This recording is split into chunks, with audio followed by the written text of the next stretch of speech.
हमारे 2 कॉलर्स हैं phone line पर, आइए उनसे बात कर लेते हैं। जी सुधा जी, इस्तक़बाल है आपका, फरमाइए। मेरी प्यारी बेटी, सलाम वालेकुम। मेरे मिसिया आपको भी आदाब है। जय हिंद।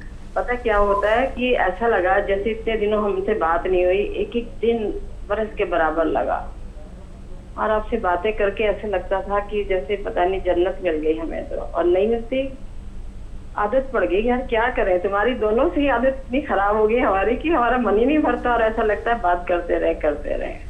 शुक्रिया। और आप हमें छोड़ के जाने की बात करते हैं तो हम गरीबों का क्या होगा? आपने अंदाजा लगाया है मेरे मालिक? कहाँ जाएंगे तेरे बिन, आदत नहीं रही। ताकिया कैसे गुजारेंगे तुम बिन, कैसे गुजरेंगे दिन और रात। यदि लाख तोमत लगाए जवाना, हमें परवाह नहीं। मैं गुनाहगार हूँ, फिर भी तेरी हूँ। तेरे बिना हमें जीना स्वीकार नहीं। अब तेरे बिना दर्द का हमें पता चल गया, मानो खुदा मिल गया। तुम तो हमारे लिए जिंदगी सबके लिए लुटा देते हो। दासी की विनती है, तुम हमें छोड़कर मत जाना। तुमसे जुदा रहकर हम अधूरे हैं। कौन बताएगा हमें नुस्खे, कौन बताएगा इलाज, और कैसे करेंगे हम अपना इलाज। हम गरीबों को आपकी जरूरत है। रोजाना आप कितनों की मसीहाई करते हैं। आप लोगों की दिलों की धड़कन है, और हमारी तो हुई नहीं। उसका तो कोई जिक्र ही नहीं हम कर सकते कि हमारे दिल की धड़कन है या नहीं। अब हम गरीबों की शान है, हमारे बादशाह हो, सर का ताज हो। देखो हमारी उल्टी सीधी वाणी है, और हमें कुछ कहना भी नहीं आता। हमें तुमसे मोहब्बत बहुत है, बताना नहीं आता, जताना भी नहीं आता। और क्या कहें, हमें तो आपकी तारीफ भी करना नहीं आता। बहुत धन्यवाद। बहुत शुक्रिया। और एक और शेर सुनाती हूँ आपको। जी सुधा जी, इरशाद। अरे सखी वो जाते हुए कह गए, सिर्फ ख्वाबों में आएंगे। मैंने कहा सखी से, तू उनसे जाके कह दे, कोई वादा तो करे, हम जिंदगी भर के लिए सो जाएंगे। तुमसे मिलकर दिल ने महसूस किया, अगर तुम पल पल मिलते रहोगे तो हम जिंदा रहेंगे। अगर तुमसे मोहब्बत है तो है, हम क्या करें। नहीं पता हम कैसे जिएंगे तुम बिन, नहीं पता कैसे जिएंगे, नहीं पता, नहीं बता सकते कैसे जिएंगे तुम बिन, कैसे जिएंगे। बिल्कुल सुधा जी, ये अकीदत की महराज है हकीम साहब। इज़हार ख्याल आपके लिए, मैं तो सिर्फ इतना ही कह सकूंगी। जी नहीं, सुधा जी बहुत गहराई से मोहब्बत करती हैं आपसे, और इनकी मोहब्बत को तोला नहीं जा सकता। बहुत हसास हैं, और हम भी बहुत कदर करते हैं। आपको भी बहुत कदर है। बेशक बेशक हकीम साहब। जो नींद उड़ा दे रातों की, वो ख्वाब में आना क्या जाना है। क्या बात है, क्या कहने। तो वो बात चल रही थी ना कि अल्लाह और उसकी मखलूक की, ख़ास तौर पर हज़रत इंसान की, तो वो मुझे शेर याद आया कि वो गम दुनिया गम उक़बा मिजाज आशिकी लेकर। वाह वाह। गम दुनिया गम उक़बा मिजाज आशिकी लेकर, फरिश्ते भी नहीं लाए जो आया आदमी लेकर। फरिश्तों में भी वो सिफत नहीं कि उनके पास वही नहीं है, ख्वाहिश नहीं है, और बस जो सजदे में पड़ा है। इसको सब कुछ दिया, बुराई अच्छाई सब दिया, दिल दिया, गम दुनिया दिया। अब फरिश्ते तो गलती नहीं करते, तो उनकी मग़फ़िरत और नामग़फ़िरत का क्या होगा। ये तो गलती करे फिर तौबा करे। तो गम दुनिया गम उक़बा मिजाज आशिकी लेकर, फरिश्ते भी नहीं लाए जो आया आदमी लेकर। तो ऐसी मखलूक पैदा कर दी जो फरिश्तों से अफजल है, अगर ये अल्लाह के बताए हुए अहकाम पूरे करे। बिल्कुल, यानी इंसान की जो ज़िंदगी है वो पल पल आजमाइश है, और असल इम्तिहान में हज़रत इंसान ही है।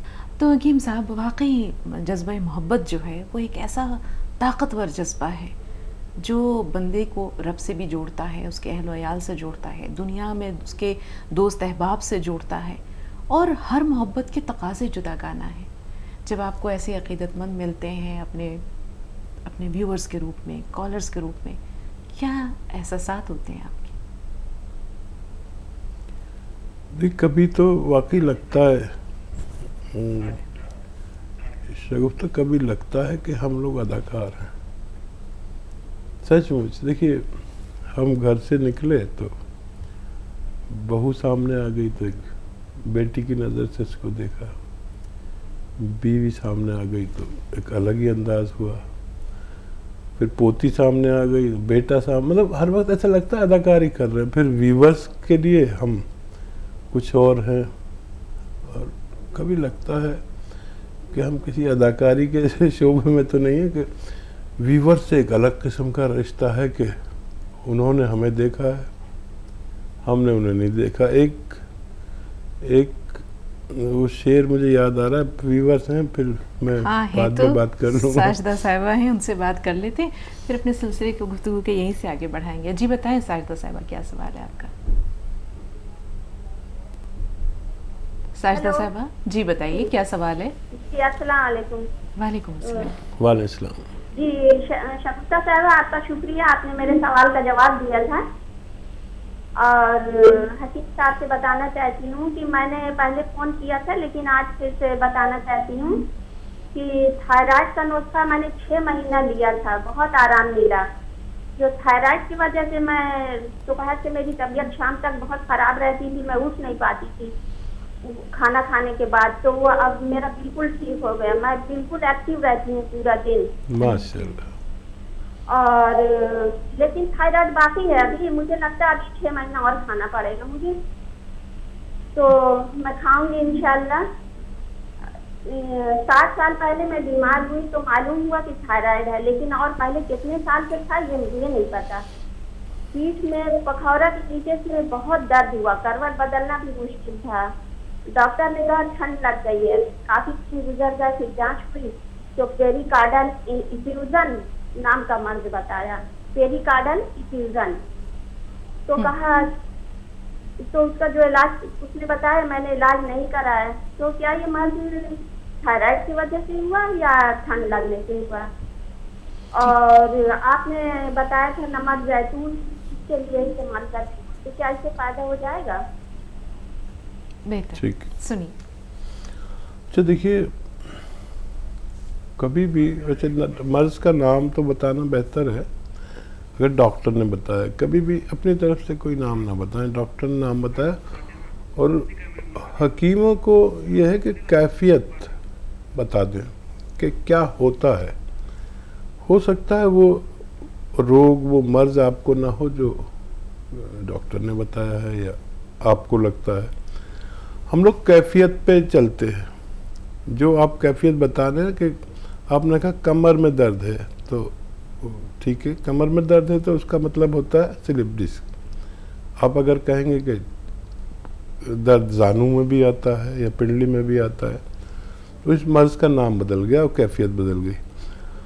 पहले तो सिर्फ डिस्क में आपको प्रॉब्लम थी, अब डिस्क ने किसी रग को दबाने लगी तो वो टांगों में, जानू में, पिंडली में, एक में या दोनों में आने लगा। तो हमें अगर कैफियत बताया करें तो हम लोग मशीनों से भी तेज़ समझ जाते हैं कि आपको क्या मर्ज़ है। तो कैफियत ज़रूर बताया करें, और जो भी मैं नुस्खा आपको बताऊं, जैसे आपको थायराइड में फ़ायदा हुआ या होगा, ऐसे ही उसमें भी फ़ायदा होना मुमकिन है। कभी भी मैं कोई नुस्खा ऐसा नहीं बताता जो हज़ारों बार का मुजर्रब ना हो, बशर्ते आपको असली दवा मिल जानी चाहिए। फ़ायदा देने वाला अल्लाह है, फ़ायदा मुमकिन है। अयूब साहब से बात करते हैं। हकीम साहब, अयूब खान साहब हमारे साथ राब्ते में एक बार फिर हैं। जी बताएं अयूब साहब। हकीम साहब जी अयूब भाई जी फरमाइए। एसिडिटी के लिए और गैस के लिए और सरकार देता, इसके लिए क्या करना चाहिए? हकीम साहब से बात करना। जी बेहतर। एसिडिटी के लिए मैं नुस्खा बताता हूँ, और वो सौंफ, सौंठ, ज़ीरा, अजवाइन, धनिया, मेथी, 6 चीज़ें 100-100 ग्राम लेकर पाउडर बना लें, 1 चम्मच खाएं, और 1 चुटकी नमक जैतून असली वाला 2 गिलास पानी में मिलाकर इस्तेमाल किया करें।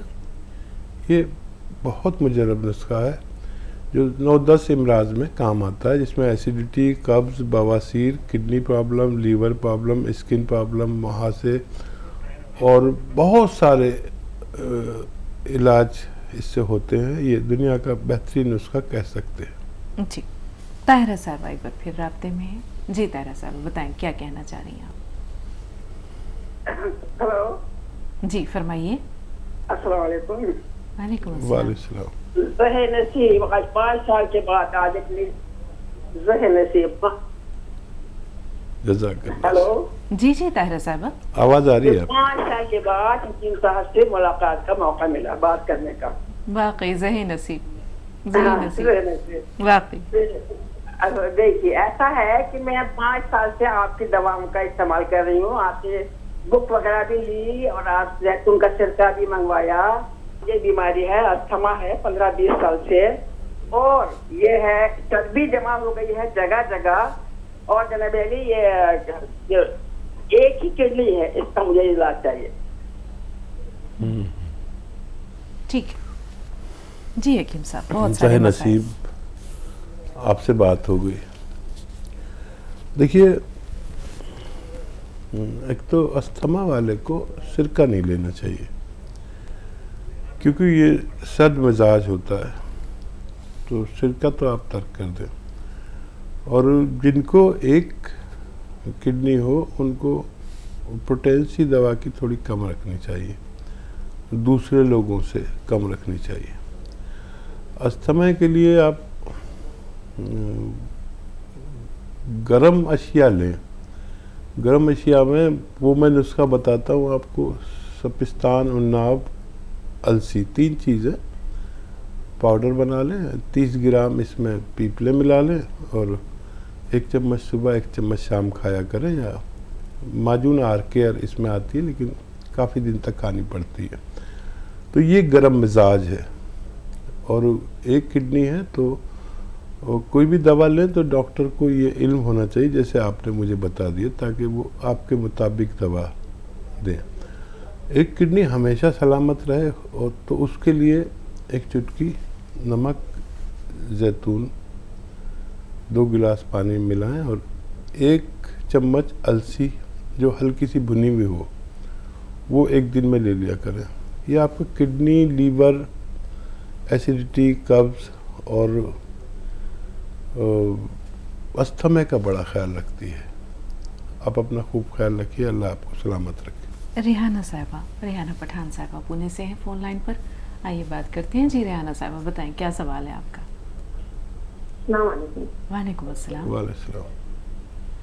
मैंने जैतून का सिरका मंगाई हुई है जी। और गोंद मोरिंगा मंगाई हुई। जी बात तो जारी मुझे- रखिए। हाँ, तो मुझे वो पेट मेरा ऐसा फूला फूला लग रहा और भूख नहीं लग रही और मुझे कब्ज की शिकायत हो रही है। जी अच्छा, बाथरूम मुझे 2 दिन बाद, 1 दिन बाद ऐसी हो रही। किस मर्ज के लिए ले रहे हैं आप? किस मर्ज के लिए ले रहे हैं ये चीज़ें? आपके यहाँ कॉल किया था हकीम साहब, उन्होंने बताया था मेरा पेट, लीवर बड़ा है, मेरा पेट फूला फूला रहता है, एसिडिटी है, गैस की शिकायत है, ठीक है। खट्टी डकारें आती है, मुंह में पानी आता है। अभी कुछ शिफाका हुआ? कितने दिन से ले रहे हैं? अभी 8-10 दिन हो गए हकीम साहब। कुछ बेहतरी हुई? थोड़ा डकारें तो कम हो गई, लेकिन पेट का मेरा फूला फूला ही लग रहा है। ठीक है। अच्छा देखिए, थोड़ा सा सब्र करें। अभी 8 ही दिन हुए हैं, टकारें कम हुई हैं तो हाजमा दुरुस्त होना चाहिए, वरम जाना चाहिए आपके पेट का, और लीवर अच्छा होना चाहिए। लीवर जब तक मुतासिर रहेगा आपको परेशानी रहेगी। तो ये जो फ़ायदा हो रहा है ये लीवर में ही फ़ायदा हो रहा है, फिर औराम जाएंगे, लीवर का वरम जाएगा। और 1 चम्मच धनिया के साथ लिया करिए इसे, और गोंद मोरिंगा सिर्फ 2 चुटकी ही लिया करें रोज़ाना 1 बार। इंशाल्लाह 1 से ज़्यादा महीना इस्तेमाल करें तो फ़ायदा मुमकिन है।